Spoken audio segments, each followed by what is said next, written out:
everyone, and thank you for joining us here on the Recruitment Roundup podcast, which is brought to you by BMS Performance.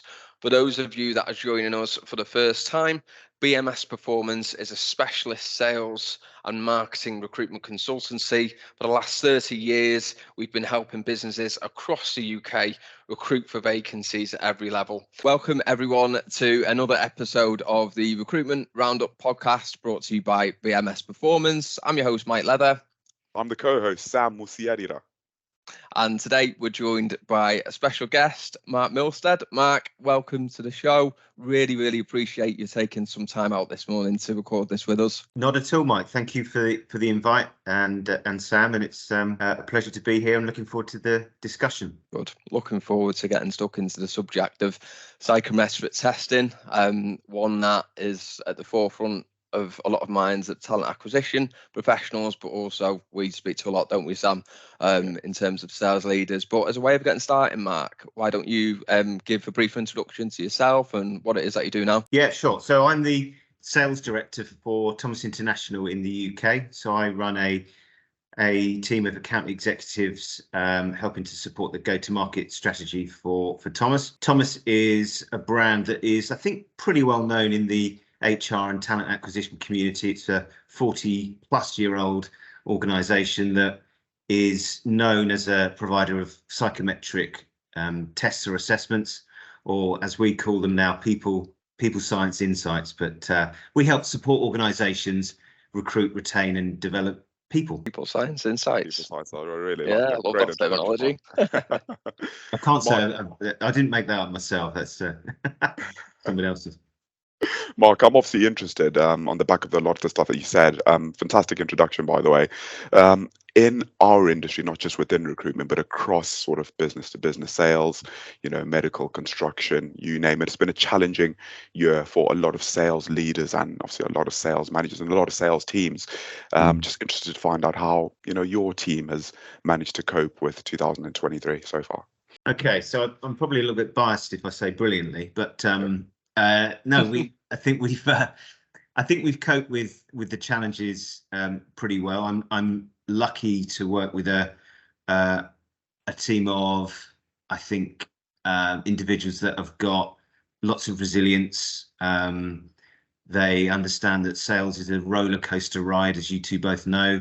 Yeah. And I think as well, I'm lucky to work with a team of people that have got a growth mindset, which is one I think you need when things aren't necessarily going according to plan, and you've got to roll with the punches. You've got to innovate and look for new ways of working and not stick to the tried and tested. So like all businesses and all sales businesses, we've had our challenges because we're selling predominantly into HR and we're selling a solution that is largely used for recruitment. So the demand has dropped, but we're blessed at Thomas in that our solution is very broad in terms of who it serves. We're not in any one particular vertical, so we're across those, and we've got an incredible brand name and reputation that can help deliver value for customers regardless of economic climate. Yeah, really interesting. Particularly the growth mindset piece. It's something that we've focused on a lot in our business, but I think have a look at a lot of the sales leaders that we speak to, strategies that they might have had in place last year haven't been as effective this year. You mentioned that you've had to innovate as a sales team and a sales leader, Mark. What were some of those innovations that you've had to do at Thomas? Well, I think the innovation comes, notwithstanding product innovation or market innovation, comes from how do you reach and speak to people that, from a new business perspective, how do you try and develop new channels of communication, and that I think is where the innovations come from, the sales team, the AEs and the SDRs that we've got at Thomas, and the ways that we've tried to think creatively of how we can talk to new audiences and to try and attack the white space, which, as we all know on this call, is is the challenge that salespeople always face. I can Fantastic. see Sam smiling at me, but he's going to want to get stuck into what No, we're doing no, creatively here. yeah, because exactly. I can 100%. see read his mind. Mike knows me too well. Yeah. Obviously, I'm a massive fan of new business, and you've spoken about the white space. I really love that term too. Interested to find out about maybe what approaches that you feel like have probably stood out and that have made you guys be successful this year, that are probably a bit more unique than you've probably done and implemented in previous years. Well, I'm not sure there's any sort of reinventing the wheel when it comes to new business. Yeah, we've obviously gone through a transformation in new business acquisition in the last sort of 10, 15 years, with new tools available in terms of email sequencing, cadencing, and outreach tools that allow you to develop new business. And I remember probably 15 years ago, everyone was talking about the death of cold calling and the death of the phone, and no one wants to talk to you. Aren't they? Sorry? They still are. They still are talking about I'll that. let you read a lot of that on LinkedIn, But- don't you, still? Yeah, but I think we know that the reality is probably somewhat different. And of course, now people don't respond to email. And if you look at the email response rates, from sales professionals, but and also marketing as well, they feel this. People aren't responding, and the return on investment on that isn't working as well. So I actually think people welcome a phone call because it's novel. So Absolutely. So I think, the old adage of speaking to people and making sales a one-to-one human interaction is really important. For us, though, from an innovation aspect, if you can call it an innovation, I think it's really important that you make sure that you're contacting as many people in an organization, because as we know, the buying committee or the people that you talk to in an account or in a prospect account, you're having to talk to more and more people, and you're having to multi-thread more effectively. More and more individuals are involved in buying decisions, and so you can't just rely on one contact. So, and I think that approach starts from your outreach and your new business. It starts from that point before you've even spoken to them. It's about mapping out in an organization who to talk to and who you should target, and more importantly, why they should speak to you. And I think the other thing about new business outreach is, I think the days of the sort of the pray and spray approach is probably gone. Which, when I started in sales, was probably what I was doing, if I'm honest. I think you have to be really super targeted from a new business perspective in terms of your value proposition and what you offer, and not just making sure you've got the right ideal customer that you're speaking to, but also the personas in those organizations, and you've got something that they value, and you can demonstrate you've got a problem that you can solve. Yeah. 100%. We talk a lot, don't we, Sam, in our business, and I think it's true at the moment, of that inch wide, mile deep.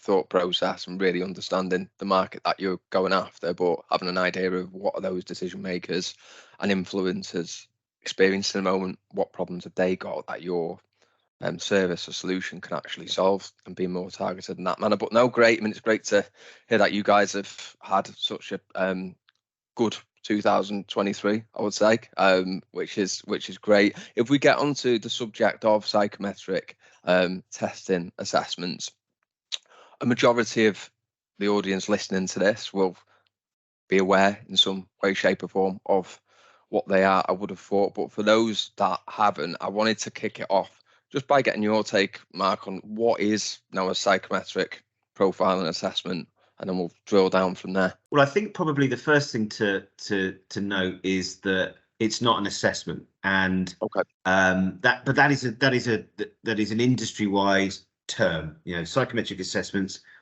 or tests. But then they're not that, because that implies that there's a right or wrong, and of course there isn't a right or wrong. You're talking about trying to identify behavior, in our case, behavioral and personality traits of an individual that allows you to give your organization extra points of data to make a recruitment decision, and to understand what sits behind the CV and what sits behind the individual that you're interviewing. So calling them an assessment or a test, for me, has always seemed a little bit anathema to that. So they're insights. There's no right or wrong. But what they effectively allow you to do, as mentioned, is you've got the ability to gain a greater understanding of the person, what drives them, their behavioural preferences in the workplace, how they might cope with pressure, how they might cope with stress, how their work or their behaviour changes in the workplace to outside the workplace, but also lots of really great stuff in terms of not just being able to understand the person to allow you to make the right recruitment decision, but also the really important thing post-recruitment around onboarding and how you are going to best get the most out of the individual in that onboarding process, but also how they work in a hybrid environment. You know, that's a big thing that businesses have had to adapt to, and sales teams have had to adapt to. I know BMS have had to adapt to this. Is how do you go from a sales organization that's used to being in the office to one that's hybrid, and how do individuals cope with that? Because not all of us cope with it in the same way. How you are best to manage and motivate them. So it's not just about, is this person going to be offered a job or not, and what does it say, yes or no, but it's right, how are we going to get that salesperson productive in the first 12 months, which I think we all agree is the most critical of a salesperson's journey. And one of the things that I always say to organizations that come to us with the key challenge of our attrition's too high, we need to recruit better, is that they need to think about this as more than just stopping when the candidate starts work for them. It's not just about, right, they've started work, I've done my job, brilliant. I think you need to look at that as almost a 12-month process. There's loads we can dig into here, but if you look at the companies that you partner with that get that 12-month piece right, what are they doing differently to maybe some of the ones that you're talking to are prospects, not yet Thomas customers that they're not doing? Yeah, it's a good question. I would say, Mike, that they think about it from a strategic perspective, not a tactical perspective. And I think a lot of organizations, when they go to recruit, are doing it on the back foot. Okay. And it's almost like a whack-a-mole sort of troubleshoot. Right. Often a rep has just resigned. They hadn't seen it coming. Yeah. What do we do? And it's, I need to get that position filled by January. And of course, you don't necessarily have a strategic, we've not actually got a strategic approach to what you're doing. So I would say that the good organizations tie in our solutions to an actual wider talent and then people strategy.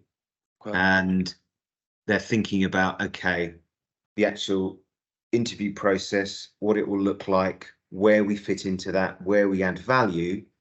And then once you go through the onboarding process, they're working quite closely with line managers and L&D departments and HR and talent to then see that journey through, and it's linked up. Yeah. So it's the organizations and it's HR that are seeing, let's say, L&D and talent acquisition as a joined up thing, and they're working very much in collaboration. Mark, I've got a question to ask just on the back of that. In terms of, you've spoken about organizations and structure quite a bit, which is fantastic to hear. I suppose, are there any sectors which this probably works better in, and equally on the other end, which are the sectors that probably don't adapt it as well? You think about psychometric testing. There's no real particular sector, as I said, Sam. We have got a really broad cross section of verticals that we deal with. So there's no one particular sector that I would say it doesn't work in. You can't use it for that. You might find that there are cases of job role. So, for example, you can talk to an organization that has quite a large workforce, but has a large percentage of, let's say, blue collar workers that might seem, and these often work in contract roles, that when they're hiring for those positions, a solution like ours is a little bit overkill and is not fit for purpose.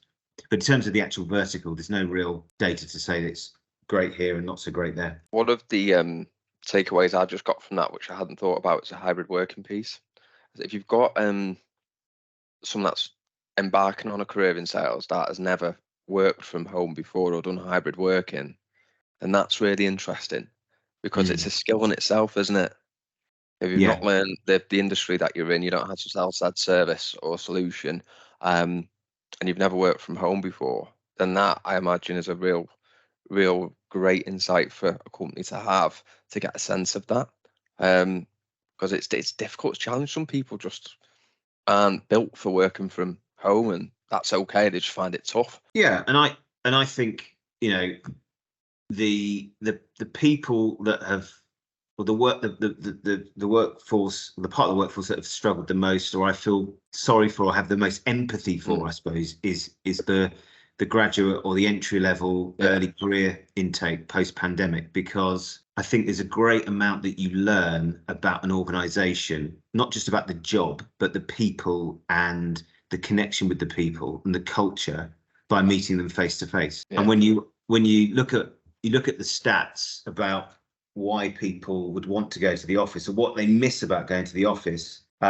it's the connection, and it's the connection with the colleagues. It's going out for lunch or meeting at the coffee machine or talking about, I don't know, the football last night and how bad their team was, or whatever it might be. It's that they miss, and I think entry level and the younger workforce that have come into employment have probably lost something there. And so understanding a person's behavior and their personality and how they might cope with that hybrid nature of working, and the fact that they're not going to be connected with people as much, as a manager, I think it's really important to help support them in their first 12 months.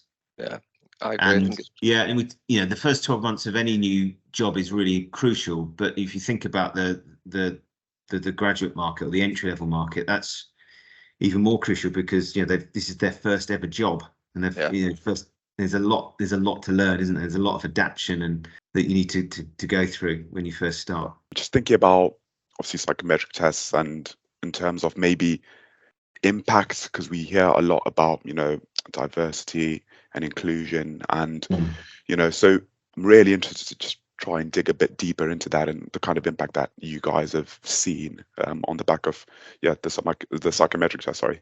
So there's no doubt that one of the key metrics that a solution can help deliver is diversity and inclusion. And if we think about the whole process of recruitment, creating a job profile, an advert, looking at a CV, doing an assessment day, or interviewing people, it's riddled with potential bias across all of those little things. Yeah. And there are over 180 different cognitive bias that I think we've got recorded now, and you see them playing out in recruitment all the time. So having a solution that allows you to objectively look at a person and not a piece of paper, or making a judgment on someone based on the halo effect of when they walk through the door, whether you like them or not, and you're using your gut feel and your intuition, is really important. Yeah. Because I think we all appreciate now that effective teams and creating an effective team, you need diversity of thought, and you get that through diversity of background. And unfortunately, too often organizations recruit in their own image. So you've got affinity bias, whereby I'm going to recruit Sam because we support the same football team, or we went to the same university, or we used to work in the same industry. You've got negativity bias, which is a classic thing in recruitment that I think about, which is hiring managers think more about the reason why you can't do the job than why you can. And particularly at the moment, whereby people are worried about making a mistake. Nobody wants to be the person that hires the person that is not going to work out and leave in 6 months. So they're really acutely aware of getting it right. So they will look for any reason to discount you that they can possibly think, even if it's not founded on any evidence. So that whole diversity and inclusion piece is really important, I think, for organizations, and it's one that we talk to companies about on a constant basis. Yeah, I'm so glad you said that, Mark. I think you've spoken about, diversity of thought, and that comes from different backgrounds, and companies being open to giving people opportunities. So having tools like this that could encourage that, increase that, sort of level playing field. I suppose if you're a candidate or any person joining an organization, that's all anyone ever wants. So no, I'm really glad to hear you've said that. What type of insights would you see on a Thomas profile then that would help to understand some of this? I'm just really curious. Yeah, so if you look at behavior, it could be in terms of their ability to work with and through people. So I don't want to get too much into the science of it, but fundamentally, have you got someone that's a real people person? Let's call them an extrovert, for want of a better phrase. And you think that that's the type of profile of person that you need, but actually somebody that isn't that, someone that's more introverted, more reflective, more thoughtful, could be a really great addition for your team. Similarly, someone that is very detailed or process orientated could be a really good addition to your team. I think sales is quite an interesting job function, in that, typically speaking, most new business salespeople are seen as having really target motivated, what we call in Thomas language, high D, high I. So they're really dominant, forceful characters. They hit targets. They're normally quite blunt and to the point, and they've got high degrees of people orientation. So they're really good with working with people, life and soul of the party, etc. Yeah. And there's a common, I think, misconception that, well, you need that to be successful in sales. Well, actually, in what situation is that always the case? Because you might need someone that's got more detail orientated, someone that is a little bit more process driven.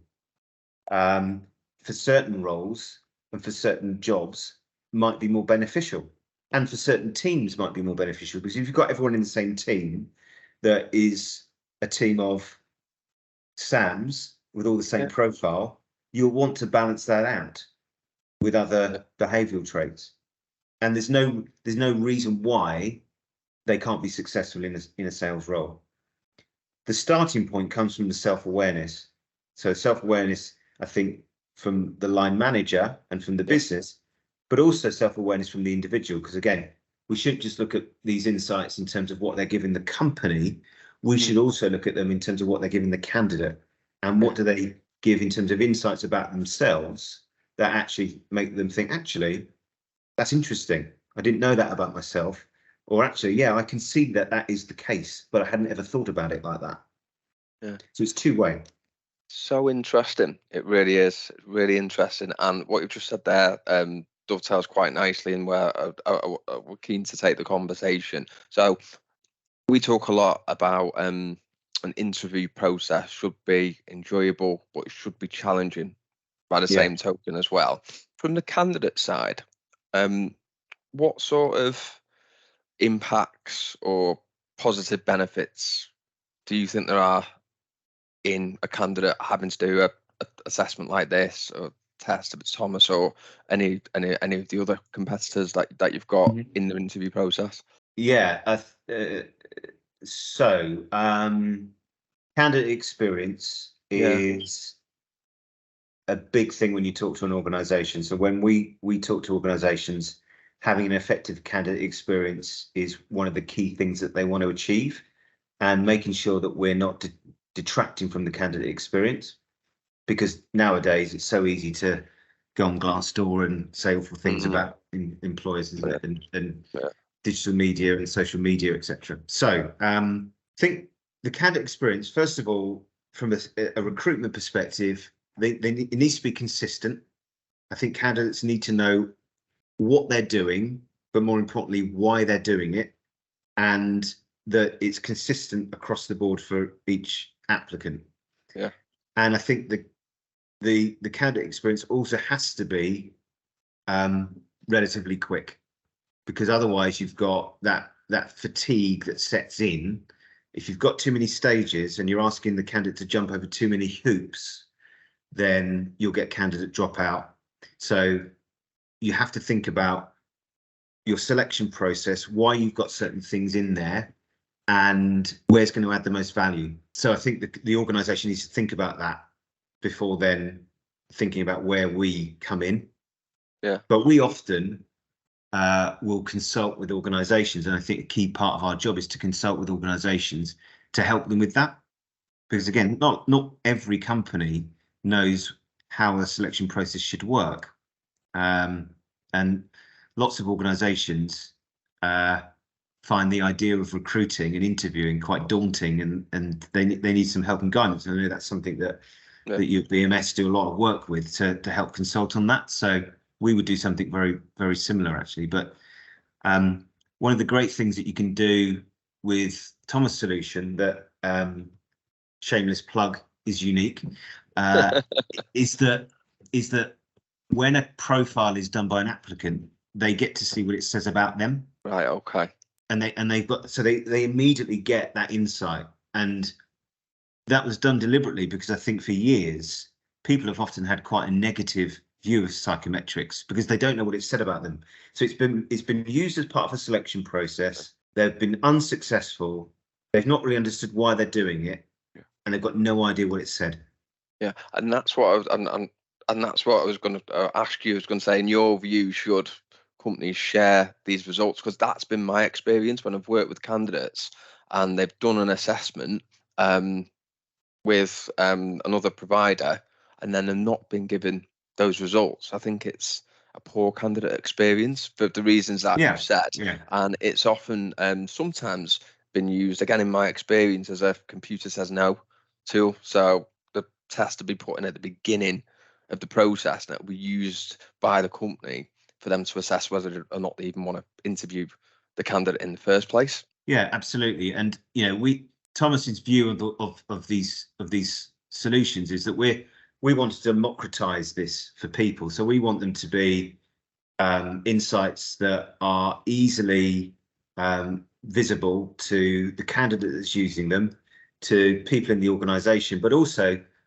our future state when you're actually working in a business is to have the access to what these insights are saying about you as an always on 24/7 solution, not to be something that you do once as part of a job process or an interview that then get tucked away, to have access to these people insights to help power interactions at work, to help collaboration, to help more teams work more effectively together. So we're not of the belief that these things should be administered by people in HR that only understand the results and the insights. They should be easily accessible to the candidate, but also to line managers as well within the business. Because again, we want to break away from that disconnect whereby HR have said you've got to do a psychometric, line manager gets given it, they don't really understand what it says, and it's meaningless. And then they end up maybe making a decision based on the psychometric just because it says they should, but they don't actually know why they're doing it. Yeah.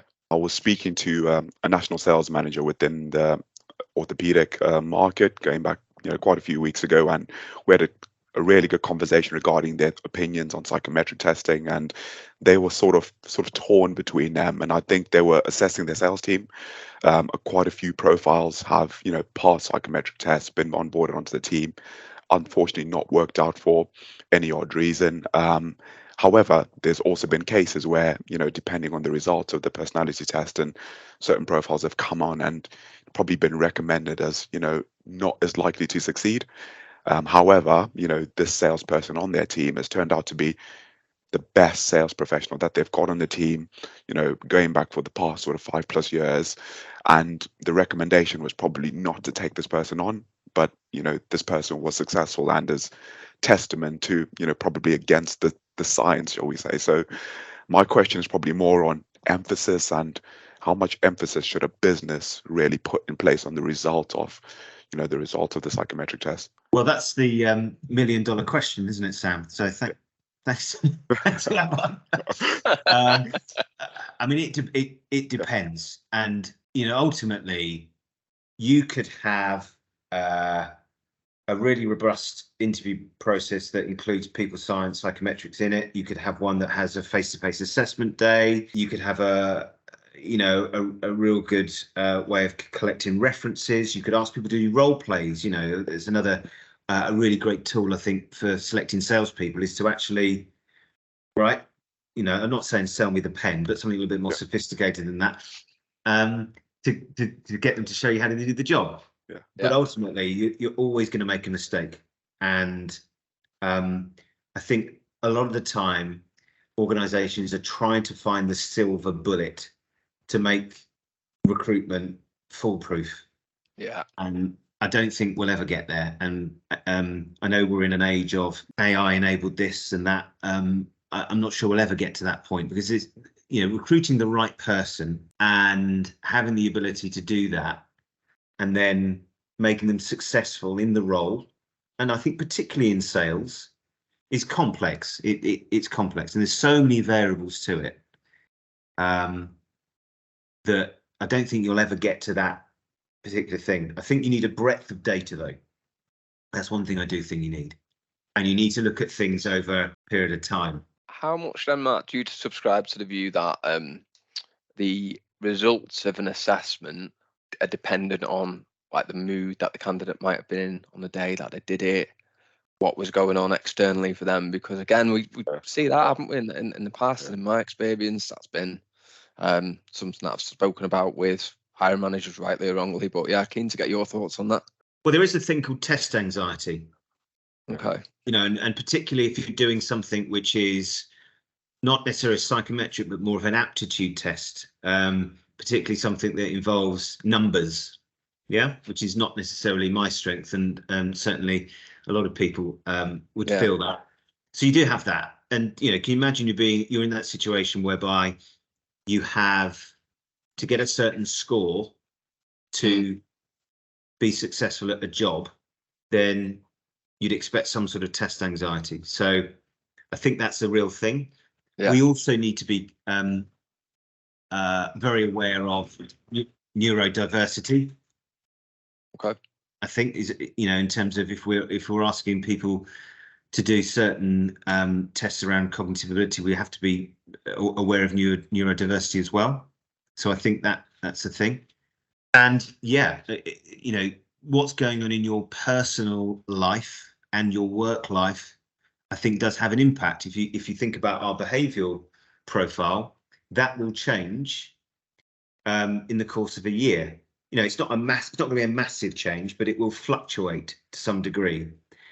And it could be that you hate your job because you hate your manager, or you hate the product you're selling, or you hate the market, or whatever. It could be that you've got problems outside of work that are affecting your behaviour as well. So those should be taken into consideration. I'll ask a question, Sam. I don't know if you were going to then.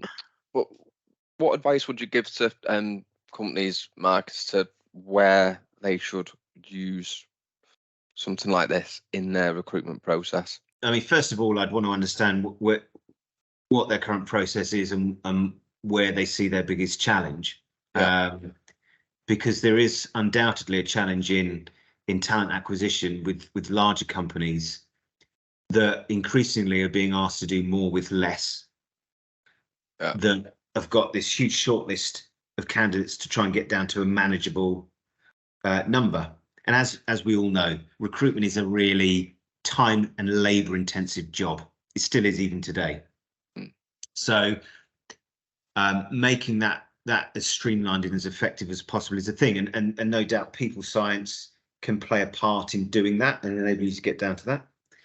I think from my perspective, the power in what we do is further down, in more so in terms of making the right decision when you hire, and then helping support that post hire. So that's where I would see that we would offer the most value. But you can use these things to make decisions further up. So it would very depend on where the organisation had the challenge and the pinch point. Yeah. Right. Okay. Yeah, I've got a question just on the back of that, because we've sort of dovetailed nicely into obviously retaining and developing individuals within a business. So, I suppose, how could psychometric tests be used to do that within a company? In terms of retaining and developing people, you've got the ability to understand someone's workforce behaviour, but then also personality, to help identify how to manage them so they can be used in coaching conversations and to support coaching conversations. You've also got the ability to identify people with the right leadership potential. So one of the things that we're able to support organizations with is, okay, how do we not just recruit people that have got management or leadership potential, but how do we identify individuals in the organization that have got that, and where are the potential gaps in leadership potential? So, and then from there, what do we need to do to bridge that? So one of the things that we're able to do is understand someone's innate ability to be curious and to be open-minded, which is a really important skill in organizations now, because business is changing at such a rapid pace that you need to constantly reskill yourself. So you want an individual that is open to new ideas, has the growth mindset that we talked about, isn't going to just stay to the tried and tested, and is comfortable in that. Now, the individual needs to be aware of where they're at as a starting point, and then once they've got that self-awareness, what can they do to increase it? Because you don't just say, well, I've got that level of curiosity, that's it for the rest of my life. You can develop these things in the way that you develop resilience. And people often come to us saying, we've got a recruitment challenge, I need more resilient people. As if, right, okay, that's it. Now, resilience is something that again, it's complex. It's not just about you as the person, it's also about your environment and how you respond to it. Yeah. And resilience you can develop. Yeah. You can become resilient if you know how. But the first point is that self-awareness before you then look at the right intervention. To get a bit more practical on this, because I'm thinking, put myself in the shoes, let's say I'm recruitment manager or a senior talent professional, and I'm using Thomas or another similar type of assessment. I'm using it for the interview side, but not particularly well for this retention and development piece. Obviously, you don't need to name company names, Mark, but can you think of any examples that would be useful for the audience to hear, of where you've got clients that are doing a really good job in this? Are they setting meetings with leaders every 2 months, 3 months to say, right, this is where we're at with the people that we've brought on? Have they got milestones? Just anything practical that people could take away that listening that might be beneficial on this particular subject. So in terms of organizations that are being effective in terms of the onboarding and then the continual development, that piece, so it's pretty much it's very similar to what we've been talking about, really. So the organizations that first of all have got a joined up recruitment and development strategy, but then to answer the question more from an L&D perspective, the organizations that have the L&D team working inside the functional teams. I've got you. And they're not, so what they're not doing is they're not siloed as an L&D team, pumping out training and content every 6 months that they're then saying is mandatory for the sales team to attend. Right. They're actually, and they're not necessarily going to line managers, and line managers are sort of giving them an order of things that they need to do and saying that training is the intervention. They're actually working inside of the functions, and they're understanding the challenges and the people in those functions and tailoring development to the individuals at the point they need it. as opposed to doing this sort of holistic one-size-fits-all training intervention. Yeah, that makes sense. Answer the question? Yeah, it makes sense. Yeah, really useful. Really useful. Again, to understand. One of the challenges that L&D faces, and has done for a while, but I think COVID has accelerated this, is you've got to really understand the challenges of someone's job, and you've got to understand that they will often be trying to find answers to problems before you've even been aware of it. And they've got to understand that we Google our way through life, and that we find out, YouTube is the biggest learning platform in the world. So if Sam's got an issue with a call that he's coming up this afternoon, which he doesn't look like he has, he looks very confident, but he might not speak to Mike. He might actually have an answer. He might have worked it out for himself. So I think L&D teams that understand that and are really in bed with Sam and can support that are the ones that are making this work. Yeah. And the people science helps with that. Yeah, no, it's interesting. That's a whole other podcast topic in itself, isn't it? L&D teams working with sales teams, and we're getting close to the end of this episode, so we've flown through it. But I do want to touch on one topic before we start to wrap things up, with regards to how this solution can help a company widen their pool of available talent. The sales recruitment market right now, it is more balanced from an employer candidate perspective than it was 4 or 5 months ago, I would say. But candidates do still have a lot of opportunity, and the age-old problem of companies finding great talent and enough caliber salespeople, it's still there, and it always will be. So I'm curious to get your thoughts on how companies can use these assessments, tests, insights to widen a potential pool of talent. Yeah, so I mean, this comes back to that whole sort of skill shortage. So we can go onto LinkedIn today, and they'll be inundated with posts from organizations, thought leaders, about the challenge of the skill shortage. You can look at Gartner research, and it would be talking about the skill shortage. And yet, when you look at job adverts on LinkedIn or the job boards, you wouldn't think that existed, because you see job adverts with requirements that are just so fantastical, if that's a word I could use. You think, how on earth are you ever going to find people?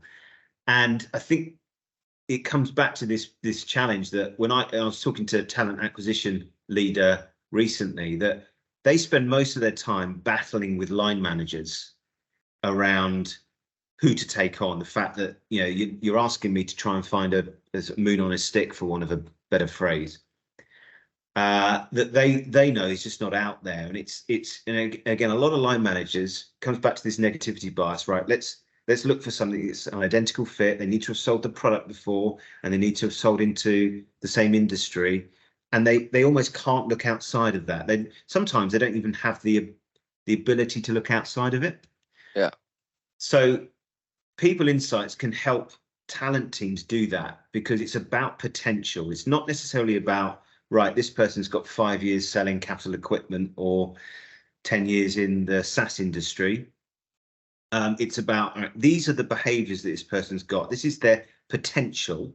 And as the talent team, you can advise your business as part of your talent strategy as to the types of people you should be taking on to increase the talent pool. And that's really what it's about.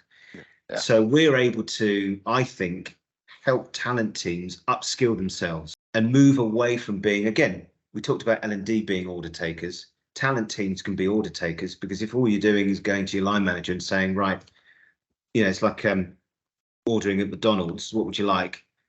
Then I wouldn't say that's really talent advice. I would say that's order taking. So that's how I think we support talent teams. So, Mark, we started off the call. We spoke about, the year that you guys have had, the challenges, the overcoming of the challenges that you've also done, which is fantastic. We're in the age of, artificial intelligence. What does the future, and we think about evolution sort of going forward? What does the future look like for you guys? Yeah, so we've got a lot of exciting innovations that we're working on currently that I think you'll start seeing more of from us in the next 12 to 18 months.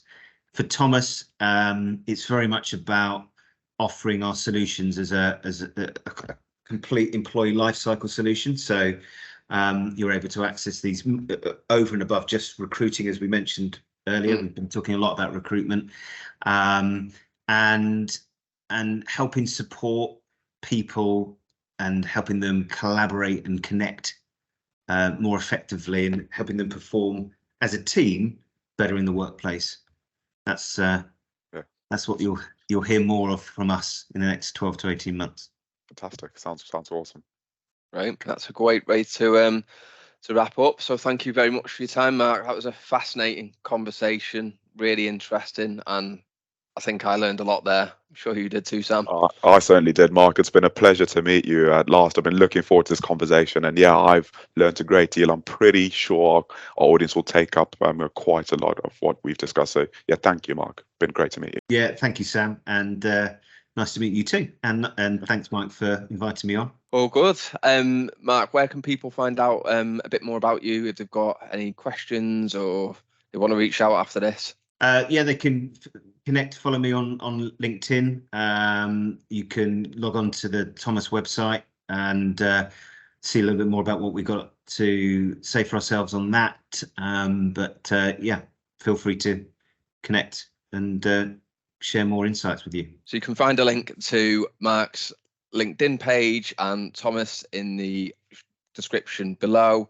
So yeah, hope everyone really enjoyed that and got a lot from it, and we'll look forward to seeing you all again next week. Bye for now.